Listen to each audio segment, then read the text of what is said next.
कुरान में हज़रत ईसा अलैहिस्सलाम के बारे में लिखा है कि वो गहवारे में भी बात करेंगे और बड़े होकर भी, जिसके लिए कहूलत का लफ्ज़ इस्तेमाल हुआ है।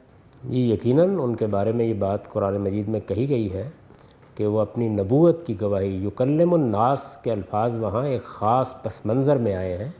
वो अपनी नबूवत की गवाही गहवारे में भी देंगे और बड़ी उम्र को पहुँच कर भी, और उसके लिए कहलन का लफ्ज़ इस्तेमाल हुआ है, जो आप कह सकते हैं 40-50 साल की उम्र ही के लिए अरबी ज़ुबान में इस्तेमाल होता है, यानी वो उम्र जिसमें जवानी ढलना शुरू हो जाती है।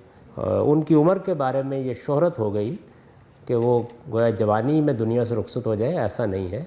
आप इंजील में देखिए, कई जगह आपको ये मिलेगा कि वो तो अभी 50 साल का भी नहीं हुआ था। तो ज़ाहिर है कि ये 50 साल का भी नहीं हुआ था, ये उसी शख्स के बारे में कहा जा सकता है कि जो 40-45 का हो, तो वो इसी उम्र में दुनिया से रुखसत हुए।